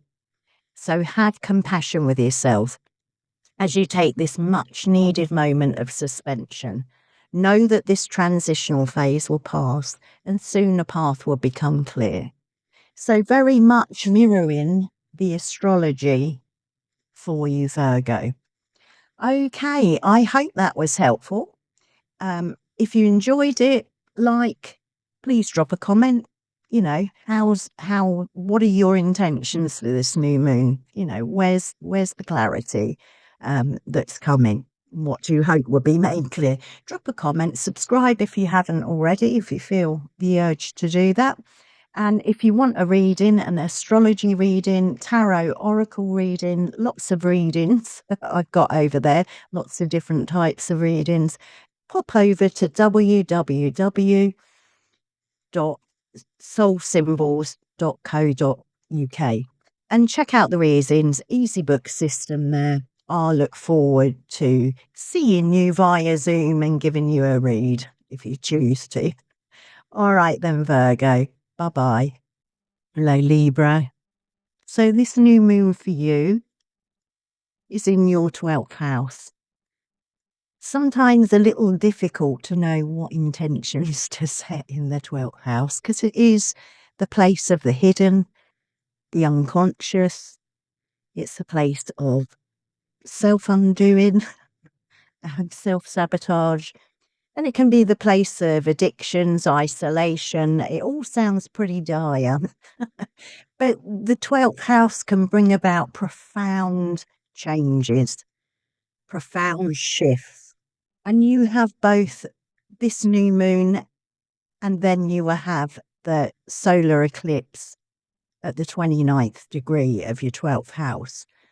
And whatever is going to come about here with that Virgo energy, it will be very apparent by the time Mercury reaches your first house. Those messages will be translated into you, your identity, that balance that you crave for, the love and harmony and balance, that sense of justice in things. So it could be at the moment you're not quite sure what you're wanting to seed in that house. If you work within mental health, prisons, anywhere that is kind of hidden away, hospitals, if you're a doctor, a nurse, a counsellor, this would be a poignant new moon for you because you can bring about changes and shifts in your perception. You've also got square to this new moon, Uranus in your 9th house. That's the house of God. It's in Gemini. The house of God, it is the house of your beliefs, philosophy, higher learning. So it could be at the moment that you're indulging in esoteric arts, astrology, and there's going to be huge breakthroughs there. It may be that your belief system is taking a bit of a breakdown with Uranus there in your 9th house, what you believe about in terms of spirituality, learning. You may be unpicking, or you may have had your sense of what you know, the truth you know, shattered. And with this new moon, this might be a seed that is going to unpick those hidden things, bring the truth. And the reason I'm saying this is you have that Mercury in your 11th house. It's been transiting your 11th house for a while. That's your hopes and dreams and wishes groups. So Mercury has been messaging you about those groups, about your hopes, your dreams. So it may be that your hopes and dreams have shifted and that Uranus in your 9th house has kind of unpicked your sense of faith or belief or philosophy. And you may now be seeking truth. Be that, it could be hidden truths, secrets, things that have been hidden from you. It is also the house of hidden enemies, the 12th house. So it may be, that hidden enemy can be us. It can be in our behaviours. But it is Virgo. So Virgo, that story of Virgo is tending the fire. So the home and hearth, that can be your center, your heart center. That can be your soul, your inner sense of self. That private place, that hidden place that, it's about the soul. It's about the fire in our soul. So you might want to be asking yourself questions about what is it you're devoted to in terms of soul growth, soul development. Has your fire gone out? Well, it never goes out really, but has your fire dwindled? Are there things that you need to do in terms of your own soul growth and development? And the 12th house can be about the dreams, where you're dreaming, where you're imagining. And these things may become clearer as Mercury moves into your 12th house and Cazimis with the sun, conjuncts the sun. This is where you're going to begin to get those insights. It will probably make clear what Mercury was messaging you in your 11th house. Your sense of dreams, of purpose may become more lucid to you. So I would say take note of your imagination, those flights of fancy, the daydreaming. Don't discount them. Just don't discount them. But that Cazimi as well will bring Mercury into that maturation. So all the things that you've been discovering whilst Mercury's been in the 11th house about your hopes and dreams, about your groups, those groups activity, the larger community, the larger groups, that will be becoming very clear, and that maturation will happen. He's been a morning star there, so taking risk, curiosity, but now it's time for that maturity to learn from the experience that you had, the lessons you've learned, those strategies that you took, and just to contemplate and implement, whatever you learned there. And as I say, that clarity, those light bulb moments will probably come around. You see the date, the 13th of September, and around the time on the 7th of September when there's that lunar eclipse, you may, in Pisces, that's in your 6th house, you may get those shifts, of perception there, those shifts that bring you some kind of illumination. But then, as I say, Mercury will move into your 1st house, into Libra, on the 18th of September, before that 2nd eclipse, new moon in Virgo in your 12th. But I think that eclipse will be the culmination for you. There'll be a massive shift at that point. And with the work Uranus has been doing, and, he's the great awakener, there may be that sense of awakening that comes towards the 18th before that 2nd eclipse, when Mercury will be in your 1st house. So, you need to be looking, what is hidden inside is often reflected outside. So look at your day-to-day, look at your emotions, your triggers, your moods, any fluctuations. look where you're, Libra, you can be over serving, you can be trying to keep the peace, keep the equilibrium. Have a look at the way you respond to situations around you. Pick up the clues of that, because they are going to be the things that you need to work on. There may be a sense of devotion coming with the Uranus square to your 12th house and this new moon. There may be coming this shift in how you want to express your spiritual life. You may have new things that you're learning, as I said, that you are wanting to make that large shift and to make those changes to yourself and to your life. So look at all those things and, check out what you're harvesting before the sun moves into Libra. Because once the sun is in Libra, there'll be that shift of purpose. It'll be in your first house. You'll have that sense of illumination, and you'll have a better sense of balance. So quite a spiritual, psychological time for you, Libra. Be aware of all those nuances, all those triggers, all those movements that you get on the surface that may be reflecting something deeper. Perhaps you need to be more devoted in terms of your shadow work, your soul growth. Just be open for all those. You will have those messages. And Mercury will be going right into the underworld when it goes into Virgo between these two new moons. So the card I got for you, very, very poignant. All the cards have been incredible for each sign, is prophetic dreams. Dreams are very much to do with the 12th house. So I'll read the card out for you. It says, dreams are your intuition in overdrive. Gateways to hidden secrets, that's the 12th house, needs and feelings. Each element of a dream represents something significant in your waking life and an opportunity to understand yourself on a deeper level.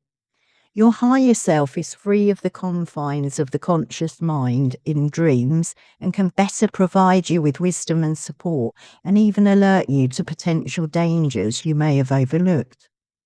That could be those hidden enemies. Many people find it easier to confront challenges and to learn lessons while engaging in the dream space. The prophetic dreams card comes to a reading when there is a profound guidance waiting for the reader in the realm of the subconscious mind, just what we've been talking about. Pay special attention to your dream activity at this time. Keep a journal by your bed to write down details of your dreams. Be sure to record the plants and animals you encounter so that you can think on their messages in your waking life. You may not understand your dream's meaning at first, especially if your experience is more of a nightmare. Your dreams may be alerting you to a situation that has yet to unfold. Keep an open mind and be on the lookout for signs, especially while out in nature. The answer may come clear when you least expect it. That could be that Uranus, okay, that sudden and unexpected change. Okay, Libra, that's what I have for you. I hope it was helpful. If it was, like the video, drop a comment, tell us why it was helpful, and subscribe if you feel called to do so. And if you want a reading, astrology, tarot, oracle reading, then pop along to www.soulsymbols.co.uk. All right then, Libra. Bye-bye.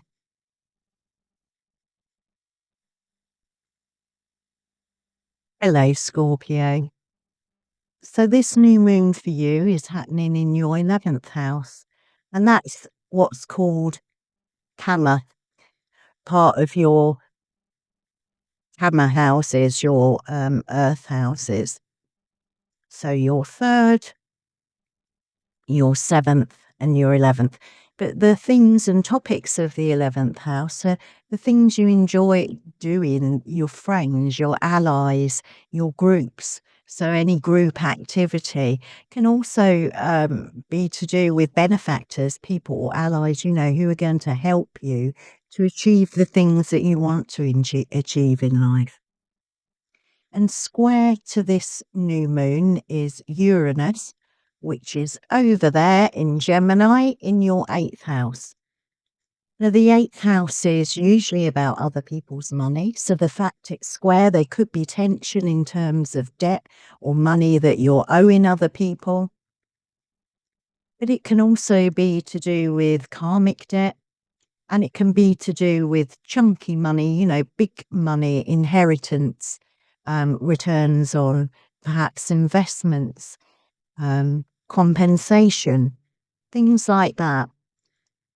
But this money could be delayed at the moment because of that tension there. But also it could have been an unexpected lump of money that you've received with Uranus there. It is unexpected change. So it's hard to delineate what that might be. You may have become aware of karmic debt, and karmic debt is just that choice and consequences, actions and consequences to those actions, either good or bad, and that can be what other people owe you in that sense. You've also got your ruler beavering around in your 12th house, which is the unconscious, the hidden. It can be secrets. It can be hidden enemies. It can be patterns of behavior that are harmful, addictive. So your ruler will be in there seeking to cut through, to cut away patterns of behavior that are not, supporting you. And because this is Virgo, we're looking at the light and dark of the themes of and topics of the 11th house. So, what is it you're devoted to in terms of groups, in terms of your hopes and dreams? What are your hopes and dreams? How are you hoping to bring those about? And it could be to do with work. We've had Mercury, the ruler of this moon, buzzing about in your 10th house. And that's house, it's your public face, it's your career, your vocation, what you do out in public. And that will be coming into your 11th house. So that will be bringing messages from your 10th house into your 11th. But you may have, with your career, become very brave. You may have you may have been strategizing there with Mercury there while it's a warning star. But it's going to come into that 11th house. And it is going to go through the Cazimi on the 13th of September, which is going to bring you massive insights. So whatever you're seeding in terms of your hopes and your dreams, your groups, your group activities, maybe what you're doing out there in your groups, in your friendship groups, it's going to bring a clarity there. It's going to give you perception, bring messages, breakthroughs. But then as it passes through that Cazimi and becomes the evening star, there's going to be that push to implement, to contemplate what the lessons you've learned, what needs to happen. And if that's with the tension in the 8th house of Uranus or unexpected change, that strategy that you've been thinking about, you will need to implement it here in the 11th house. You've also got the South Node there. So it's a time when you can let go of patterns of behavior, or you can let go of things that you're not happy with in terms of the group dynamic. You may find you're changing groups, that you're changing the idea of what is bringing you pleasure. And that could be as simple as, you may do group sports that you want to change that because it no longer fits you. Any groups that you're involved with, there may be change and shifts because we have that South Node allowing you to expel what no longer serves you. And we'll also have the eclipse at the end of Virgo, which will again bring big change and shifts in those dynamics. So it could be as well, are you out in these groups serving? Are you in a place of service? Are you participating? Is that group activity, where you need to look at your participation, where you need to look where you're serving and helping within that group? Are you doing too much? Are you not doing enough? Is there a sense of you being controlled within a group dynamic? Or somebody might manipulating you in that group dynamic? Or are you, um, you know, manipulating or controlling in order to see your hopes and dreams come through? It can be either or. And with Mars there, as I said in the 12th, you'll be cutting through maybe patterns of behavior that are subconscious that you're not aware of. So be open to all that. This new moon is going to seed that sense of devotion, service, discipline, the attention to details. And it's also going to ground you, into your hopes, into your dreams. So that is your astrology. That's what I have for you. But the card that I got for you, it's come out for another sign, and I can't remember. I think it was Cancer. It's another water sign. So have a look at Cancer if you've got planets in Cancer, because it may be applicable to you also. So I'm going to read this out. It's I love this card. It's just beautiful. I love the drawings on it, the artwork. So the mountains have stood as symbols of achievement, likely since mankind first set eyes on them. Many of the world's greatest spiritual leaders have taken pilgrimages to mountaintops to gain perspective on their own lives and what they can offer to the world. That's very like Virgo, is a devotion, and serving the world. It can be a lonely, hazardous journey, but there is so much reward in seeing things from a bird's eye view. When you're above, looking down, you notice patterns and connections you wouldn't have imagined before. Mountain peaks are the vantage of innovators, leaders, and those who are ready to live life to the fullest. Your 11th house, live your hopes and wishes. The mountain comes to a reading when you're relying too much on your rational mind. You've lost sight of the bigger picture by obsessing over tiny details. Without a higher purpose, these details will become meaningless and get lost in a sea of confusion and doubt. You're in need of a new perspective to remind you of what really matters. What's your fire? What are you devoted to? That Virgo energy. And to see your situation from a much higher view. Connect with your intuition and ask yourself, what am I reaching for ultimately? What am I reaching for? What are my hopes and my wishes?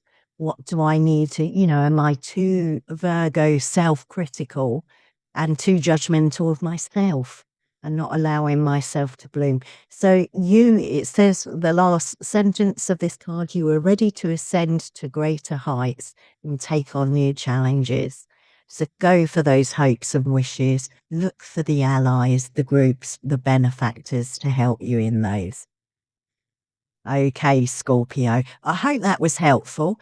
If it was, like, subscribe, leave a comment, tell me how it's helpful, tell me what you're hoping, your intentions for this new moon and the eclipse season. And if you'd like a reading, an astrology reading or a tarot oracle reading, pop on over to my website. Lots of different readings plus an easy book system. And that is at www.soulsymbols.co.uk. All right, Scorpio. Bye-bye. Hello, Sagittarius. So this new moon is happening for you in your 10th house, which is your public face, you out in the public. So that can be your career, your vocation, or anything that you're doing in the public sphere. So you're seeding something new here. You're seeding a new passion, a new fire, a new devotion in the public sphere. Okay.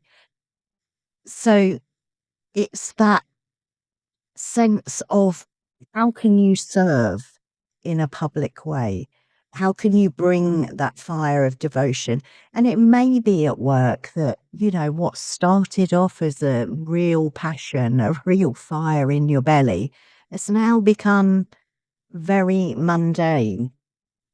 And you've lost that sort of sense of passion, vision that often Sagittarians have, that big overall vision. You may have lost that. You may be just on automatum there and you're wanting to see something new. This new moon and the eclipses will be very important in the sense that they are on your angles. So you've got the new moon in your 10th. You've got the full moon lunar eclipse in your 4th house of home, family, roots. And you have the second solar eclipse at 29 degrees of your 10th house. So there's a cycle here in terms of your career or your vocation or whatever you're doing out in public that is wanting to come here. And with that south node there, there'll be that sense of letting go of the things that you no longer feel you can be devoted to. It may be that you've got an employer at work because we have this square from Uranus in your 7th house of relationships. This can also be to do with contracts, work contracts. It's relationships, usually your intimate ones, also work. So there may be a sense that you have had a change of boss, or a change of staffing, and there's been someone there who's highly judgmental, critical, who's kind of dampened your fire. It could be that you've become very critical because of unhappiness, because you've lost that vision, because the ethos of the company has changed. So many things here. It could also be that you've had circumstances within your intimate relationship, sudden changes as Uranus, sudden unexpected changes that has dampened that fire, dampened that passion, dampened that vision. So Mercury is sitting there in the 9th house, the ruler of this moon, and Mercury will be coming into your 10th house. Your 9th house is your beliefs, higher learning. It could be that you need to move on from the job that you're doing, or that you need to skill up, that you need to take some form of formal learning to reignite that fire, reignite that vision. It may be that you need to bring the sacred into the mundane again. Perhaps you've got so used to the repetition, that I was talking about, chop wood, carry water, that it's become too mundane and you've lost that sense of sacredness and devotion. But Mercury would have been, kind of being brave there in your 9th house, might maybe striking out, having a new belief and sense of belief in yourself, or, going to a mentor, or you may have been getting messages in terms of bringing the sacred into the workaday life, your public life. But it's going to move into that 10th house, and on the 13th, is it the 13th? Yeah, 13th of September, there will be that cazimi. Okay, so Mercury will meet the sun. He will be in his chariot. He'll be having that conversation. I think I said having a chat with Dad, who, and having that sense of, I've been, brave. I've taken risks. I've strategized, but now will be the time from that 13th of September cazimi. And as Mercury moves away from the sun and becomes the morning star, the evening star, it will be time to implement, to contemplate and then implement those strategies, those plans. So if you've been thinking of taking a new job, if you're daring as being to believe that you can do something else, move to another job, be the energy there for you to implement those plans. So it's that sense of grounding yourself in what you want to be devoted to in terms of career and vocation. Or, as I said, it may not be work, it may be just some service you're offering to the public or in public. So be open for that. Be open for the messages to come in, for you to have clarity, to have your motivation or your behavior patterns or anything purified. You know, you get Mercury is going through the fire and being reborn. Okay, so that's what I've got for you for the astrology, Sagittarius. And your card is sacrifice. So I'm going to read it for you and you can apply it with that astrology and what I said at the beginning. So one of the hardest things you can do is be honest with yourself about what you have space for in your life, both physically and emotionally. So talking about those things at work that might be emotionally draining or taking away from your vision of what you want to do, okay? There are times when you have piled too much on your plate and you have to learn to sacrifice some things so that other more important goals can thrive. In this moment, it's time to reprioritize. Pulling this card could be a sign that you need to commit to something important, even if it means you have to make a sacrifice in the process, such as pursuing your dream career rather than chasing a big pay packet, or learning a new skill. That's your 9th house, at the cost of less relaxation time for your family. You may have to pass on some opportunities, so that may hurt a little in the present, but think of what can be gained from putting all your efforts into achieving your goal. The sacrifice card may also be a call to release an outdated belief about yourself. So again, that's your 9th house, belief. That is about belief. You may not realize it, but the identity you've constructed for yourself, defining what you can and can't do, is not keeping you safe. It's a cage built from your self-limiting thoughts and perspectives, and it could be the very thing keeping you from calling in your desires.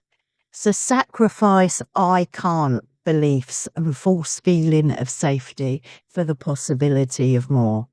Yeah, there's something big in your career coming about there. Yeah, believe in yourself, Sagittarius. Believe in the truth about yourself. Believe in your vision. Be devoted to what you really want for you, okay? So that's what I have for you, Sagittarius. I hope that was helpful. If it was, pop a comment in the box below. Tell me what your intentions are for this new moon and the eclipse cycle, what your hopes are. And subscribe if you haven't already, if you feel to do so. And if you want a reading, astrology, tarot, oracle reading, I've got lots of different kinds of readings over on my website. So go and check out www.soulsymbols.co.uk. Okay, Sagittarius. Bye-bye. Hello, Capricorn. So you have this new moon on the 23rd of August in your 9th house. You'll also have the eclipse there on I think that's the 18th. Let me check my dates. On the 21st of September. And that'll be a solar eclipse there. So there is a lot going on in Virgo in your 9th house. And the 9th house is the house of God. It is the joy of the sun. So you have the sun sitting there at this new moon in its joy. So this is looking at your vitality, your spirit. It's looking at your belief systems. It's looking at your spirituality. It can be higher learning, occult or esoteric learning. And it can be about mentors, gurus, you know, those you learn from. It can also just be, you know, in the mundane sense, it can just be higher education. So you may be contemplating setting off on a course of higher education or be in it currently. So you're seeding something new here. And it's going to culminate on that eclipse where a big shift is going to happen. Your ruler, Capricorn, is in your 4th house. And what strikes me there, the 4th house is home and family, but it can also be to do with your inner life, with your roots. And Saturn is very keen on digging new foundations there. So these could be your inward foundation that your beliefs are set on.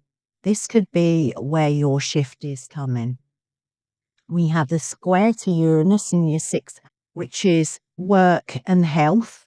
It can be about small animals, but I'm not seeing them figuring in this reading. But yeah, work and health. So this could be about your hard work in terms of the education that you have chosen. You know, if you're at university, if you're doing your a degree or your master's or a doctorate, it could be that you're feeling you're on the wrong course of action right now, or there's a shift with that. You know, maybe that sudden change in terms of work is, you know, you've decided you are not devoted. This is Virgo. You can't tend the fire. You've kind of lost a sense of passion for what you're learning. Or it could be that you're actually finding your passion for a higher learning, whether that is academic learning or it's esoteric learning. It is the house of astrology too. So it may be that you're finding or you're discovering an interest and a passion for astrology or esoteric, occult, higher learning. Okay. So Virgo is asking you, you know, what is your fire of belief? What's that fire that's burning? And how are you tending that fire? Is it something that you're learning that you are going to use as a service for other people? If you're learning astrology or the occult, can you help other people? Can you serve other people in that capacity? You know, we've got to remember that it's the house of Mercury who can be the trickster. So he's also the magician. You know, he can be, he can do tricks of illusion. So we need to kind of weigh up what is illusory. You know, maybe we're on a course of action that we learn in our early years within our family, or we're avoiding moving into higher learning in terms of spirituality because we were brought up in a different faith when we're children within our family. So there's all sorts of things going on there that could be shifting and changing, but it is time to seed something.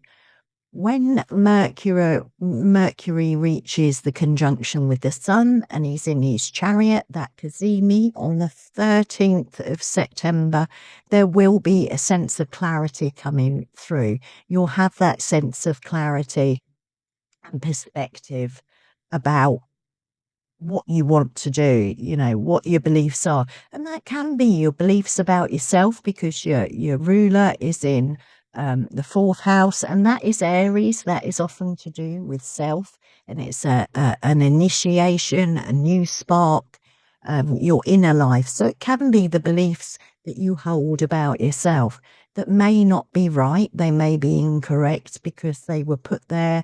You were kind of programmed, and I don't like the word program. You were socialized by your family and by schools, but it may not be your real beliefs that you're dealing with here. So when you're seeding your intentions on the 23rd of August, you know, maybe do it in those areas. Seed something there for higher learning, for exploratory learning, for looking at things that maybe you were too afraid to look at. I know for me, I came out of, I was brought up Christian. So when I went to the esoteric and the tarot and astrology, you know, my first belief system kicked in and said that's heretical, you know. So it could be something as simple as that. but go for what you want to learn. You know, look at your beliefs, look at why you believe in those things, check them out. You'll get that clarity with Mercury. Mercury will bring you those real insights in terms of, you know, where you need to go for that. And you've got that South Node there. So that is that letting go, that expelling, that excreting, the things that are holding us back. Okay. So it's service to yourself. Don't, you know, don't trick yourself into believing that beliefs you've gained from young or from society are your beliefs. That's very strong here. So that Mercury, once it passes the Cazimi, it's going to mature into the evening star. So when you've got that clarity and that perspective, and that will be after the full moon, and that's another illumination, but it is a lunar eclipse. Okay, so that will be a big shift. After you've got that clarity and Mercury starts moving into the evening star, there needs to be a contemplation about the lessons you've learned, what you've seen about your beliefs, what you've seen about the higher learning, where your passion is, what do you want to devote yourself? Yeah, it's quite a spiritual, soulful area of the chart. And then you'll need to plan to implement those. Okay, so that is what I have for you, Capricorn. And the card that came out, this is the third time this card has come out. So, and I've got one. Yeah, I've done 9 readings. So 3 out of the 9, this card has come up. It's a real collective card, this. And it's called Sacred Temple, which is really good for the house, the temple, sorry, for the joy of the sun, the house of God, okay? But it's Sacred Temple. You've pulled this card to guide you back towards the path of self-respect and self-validation, to connect to your physical body and to feel the power radiating from your skin. You know, Virgo can be to do about health, and the 6th house with that square and Uranus and breakthroughs, that's the house of health too. So it can be to do with that belief in your health, belief in your body that way. So feel that power radiating from your skin. You're the goddess and your body the temple. Your body is a record of every ancestor who worked before you. By honouring yourself, you are also honouring thousands of years of ancestral heritage, pride and power. Maybe time to do some ancestral learning, higher learning about your ancestors there. Adorn your body as if you're preparing an altar. Take time to pamper yourself with a long bath and wear clothing that makes you feel beautiful. Love yourself, love your body, love your temple, okay? As you care for your physical form, silence your inner critic. That's Virgo, the voice that compares your body to other, puts you down, and speak to yourself as if you're a powerful goddess capable of moving mountains. Know that you are worthy of reverence and of care, and your value is intrinsic. Maybe a shift in your beliefs in this way.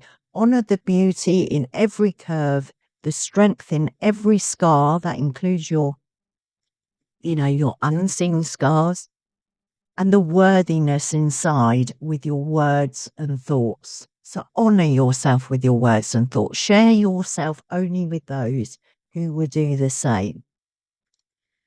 Okay, Capricorn, that's what I have for you. I hope that was helpful. If it was, leave a comment in the comment section below. Hit the like button if you enjoyed it, and if you haven't already and you feel to do so, subscribe. If you want a reading, astrology, tarot, oracle, lots of different types of readings, go on over to my website at www.soulsymbols.co.uk. Okay, thank you. Bye-bye, Capricorn. Hello, Aquarius. So this new moon on the 23rd of August is happening in your 8th house. So the 8th house, you are seeding something new, an intention, and it is all about debts, that are owed to you or that you owe other people. So karmic debts, money debts. So it may be that you're seeding new intentions to change something, to clear up a debt that you're owing. This is also other people's money. So this can be to do with your partner's money. It could also be money that's coming into you, joined to, because this is the house of death as well. It's the house of death, okay? So it can be inheritance money that you're waiting for. And it can be, big gains of money. So from investments, money that's not yours. It could be even down to a lottery win. And the reason I'm saying that is square this new moon in your 5th house, you have Uranus.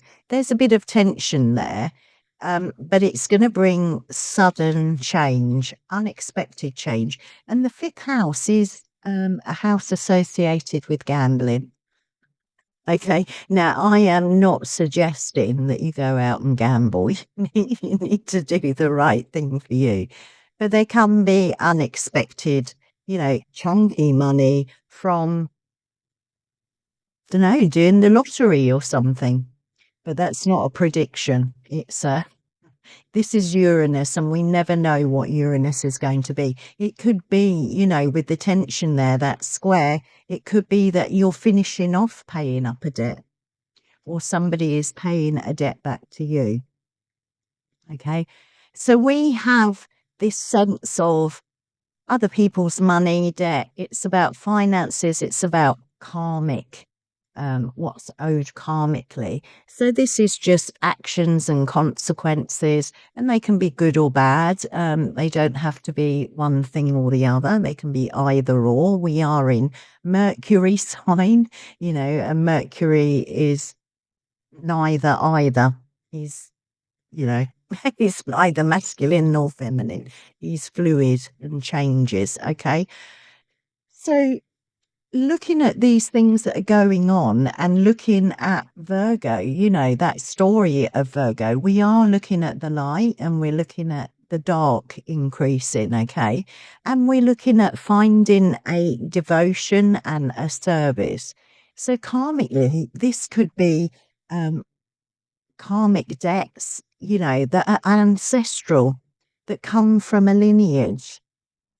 So it could be that you're looking into those sorts of things. It is about the occult, the 8th house, So we could be looking at those sort of things in the shadow that we're dealing with. We may be doing some karmic release in there or setting intentions to do that. And I'm saying releasing because you've got the South Node sat there too. So, releasing a debt that someone owes you, or releasing karmic debts. So yeah, it's that kind of release from there. And you will have the full moon lunar eclipse in your 2nd house, which is your house of income, and that the North Node is there. So that is the, pushing forward, Yeah. So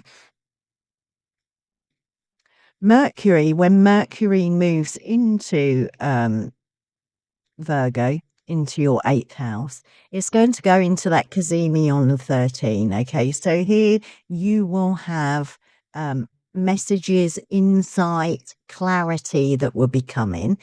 And, your strategizing you've been doing in your relationships, because Mercury is in your 7th house of relationships, whether it's intimate relationships, relationship with your partner. You may have had stress there with debts, with your partner's debts, or your partner's money. So when Mercury moves in, he would have strategized, taken risks in that 7th house, and he'll be coming into that Cazimi on the 13th with that clarity, with that sense of purification. I called it the burning bush moment for Mercury, where he's having a chat with Dad, and there's a sense of implementation. So whatever lessons that are learned there, you're going to need to implement them, contemplate, don't just jump in and make all the changes. but implement them. Make a plan to implement them. Virgo is that very practical sign. So it's like devoting yourself to bring about that change. I mean, if it's debt that have come home to roost, if you're owing anyone money, and maybe it's a big debt, if that's come home to roost, then that will be your time to make a plan to work off that debt, and whether that's through bankruptcy or voluntary payments, there'll be a way, or working out a way with your income, which may come apparent on this full moon, to work those debts off, to plan to pay those off. And if it's karmic, if there's consequences to actions, you can make that change. But it's having that sense of devotion in the practicalities of life that are going to maintain your fire. If we're carrying karmic stuff that we're in denial, the darkness, that dark is rising, is going to weigh us down. We need to confront these things.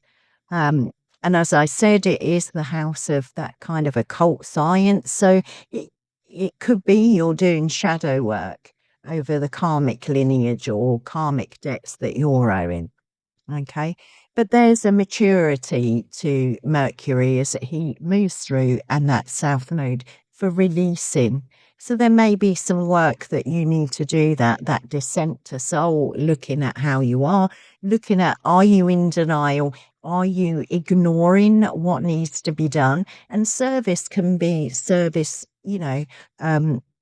service to others by doing your inner work and by changing patterns of behavior, or changing, confronting your shadow and being able to behave differently, work with your shadow and know when it's being triggered. Okay, it can be as simple as that and as difficult as that. Okay, so they're the things I have for you. Your card is very Uranus, as you've probably noticed, all the lightning. It's thunderstorm. Okay. That Uranus, as I said, it's in your 5th house. Did I say Uranus a square? But Uranus is in the 5th house. It can be entrepreneurship. It can be children, your creativity. So that can be creative solutions, okay? It's going to be sudden and unexpected. So thunderstorm. Oh dear. Thunderstorms can feel like the end of the world, with rain pouring down, visceral booming thunderclaps and jagged streaks of lightning splitting the sky. There are moments in our lives like this too, when change is so thorough and complete that we can't do anything else but surrender and trust all will be well in the end. These storms, both in the sky and in our lives, present danger, but ultimately they clear the air and make space for better clarity and focus. As I said, that Cazimi will bring about that clarity, and Virgo will help you focus in on tending your fire, your inner fire, okay? So it'll make space for better clarity and focus. Rude awakenings bring clarity to the consequence of our actions or lack of actions. Wow. So that's that karmic debt. I was, the actions, the consequences to our actions. Beliefs and values you hold dear are put to the test to determine whether or not they're strong enough to hold you as you transcend to your next level. Thunderstorm is a warning that you are, or soon will be, in the midst of significant change and upheaval. That's your Uranus in your 5th house. This is a time to put faith in a higher power, trust in Mother Earth. The events are out of your control, but you can decide how you navigate this storm. Trust that what is taken from you will be replaced, and what is lost is only what you didn't need. So that's your south node. That's the letting go. Okay, I hope that was helpful, Aquarius. I really do. Pop a comment in the box below and let me know if it was helpful. But it's, you know, Uranus and the thunderstorm, it is for freedom and liberation, you know, clarity, clearness. Okay, so nothing to fear. You just have to sometimes walk through the storm. Yeah, so pop a comment in the box below. If you enjoyed it, like, subscribe if you feel to. And if you want an astrology reading, a tarot or an oracle reading, pop on over to my website, which is www.soulsymbols.co.uk. Okay, Aquarius, I'll see you on the next one. Bye-bye. Hello, Pisces. So this new moon on the 23rd of August is happening in your 7th house. That's your 7th house of relationships, often your intimate relationships, but it can be other relationships. So we're looking here at a new seed being planted, a shift and a change to your relationships with that eclipse happening at the end of Virgo. And you also have that south node in your 7th house. So whatever messages, whatever clarity you receive about your relationships, you'll be able to expel, excrete the things that are not supportive of you and of your soul growth. So we got this story of light and dark, and the 7th house is, you know, it is the things that you do after work, after darkness, okay? And it's part of the Kama houses, Kama. So pleasure, your desires. So that can be to do with your sexual relationship, your intimate relationships. It can be to do with the pleasure you have with your partner, you know, when you've been to your workplace or you've done your day's work and you're relaxing at home. So there's new seeds being put down here, new intentions. You've had Mercury, the ruler of this new moon, transiting through your 6th house, and that is work and hard work usually, and your health there. So it could be that Mercury is reorganizing your sense of self. Do you derive your value from your work? You know, is your hard work having a detrimental effect on your health? Is it taking you away from your relationship? All these things Mercury would have been showing you as it transited your 6th house, Leo. So Virgo is asking us about, you know, what fire are we tending? What are we devoted to? So the questions that arise when you're looking at this in the house of relationship, are you devoted to those intimate relationships? Are you of service in the sense you're serving the relationship between you? Not servitude, but serving the growth of that relationship, okay? Is it that that relationship holds no passion, that you need to re-stir the passion, reignite the fire of passion there between you and your partner? Is it that it's gone and you're setting intentions, you know, to move on or to let go of an intimate relationship, which can be difficult for you? You do have that eclipse at the end of Virgo at 29 degrees.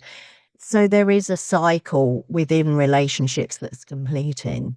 And that can be with the South Node there, letting go of the relationship, or it can be that, you know, there's profound shifts within that relationship that increases your intimacy, helps you develop and grow together.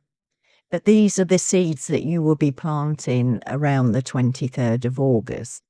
You've also got a square to this new moon with Uranus, which is in your 4th house. So both of these are happening on your angles. So they are going to be, this will be quite a powerful transit for you.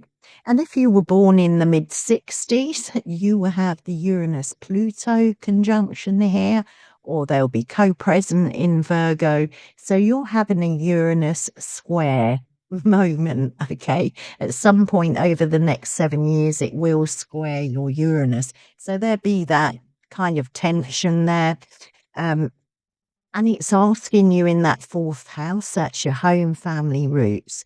So it could be that things are going to be clarified by Mercury in terms of, you know, you've lost your passion, you want the fire to go out, or you are devoted. But it also helps you look at, are you in your serving, are you manipulated, are you controlling? Or is your devotion to someone being manipulated? Are you being controlled? So there's things about the boundaries, you know. I mean, Mercury can be very flexible with boundaries, fluid. Think of Mercury, the liquid, it's very fluid and flowing, isn't it? So there's that sense of maybe looking at your boundaries. Okay, there. You do have your ruler Jupiter in your 5th house, which is, you know, that's the house of romantic love. We had Venus there also in a lovely conjunction a week ago, just over a week ago. So that's your ruler, and your exaltation is Venus in your 1st house. So you have that creativity that can come about. That passion can be reignited there. You've got the fertility and the expansion of Jupiter there, and that beautiful Venusian energy. So these are things to look about as you're setting your intentions for that new moon. And whatever's been happening in that 6th house, you know, that Mercury's been messaging you about, it will come in, and on the 13th, it will meet up with the sun in that Cazimi, and that will bring further insights. It will bring a kind of purification. I called it the burning bush moment for Mercury. But that whatever risks you've been taking, whatever strategies you've been looking at, maybe in the way you can shine, because it's Leo where the sun is, your shine might have gone off you because you're tired from working too hard. All these things need to be weighed up. But there'll be that moment of clarity, and then there'll be the moment of moving away from the sun where Mercury will become the evening star. And that is the time to contemplate your lessons around relationship, where you want to devote yourself, how you want to devote yourself, how you want to serve the relationship so that it can grow and develop, become more joyful, more pleasurable, more exciting, rather than mundane. You can make the mundane life that you have to share with one another as sacred, as soul deepening. You can descend, do the descent to soul together.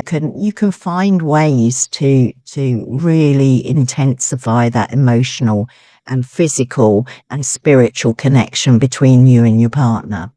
And all those things that you don't need anymore, you can expel. You know, that South Node will bring an expelling.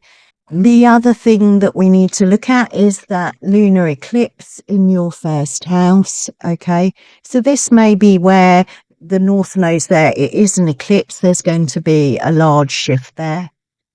And that will be just before the Cazimi. So you've got a lot of powerful things going on over your angles, your 1st and your 7th, and in your 4th with Uranus there. So there may be those sudden and unexpected changes, but these will be good. This is the place of the setting sun, the 7th house, where the sun descends, twilight comes, and you can have your intimate time in relationship. So have a look at that, where you want to set intentions, where things need to shift. Look at the details in terms of what you're doing in your everyday life, in the mundane, how you can shift and change things to bring about that special time, that time that you and your partner can share together, the romance. And it doesn't have to be romantic, intimate partners. It could be making time for your soulmate in terms of friendships and people that you gain energy and you have that level of intimacy with. Okay, so that is what I have for you, Pisces. Now, the card that I pulled is a beautiful card. It is the Spirit of the West. So that is the element of water. So that's about emotion. It's about flow. You know, you can use Mercury's kind of flowing fluidity beyond, between boundaries, you know, work with that.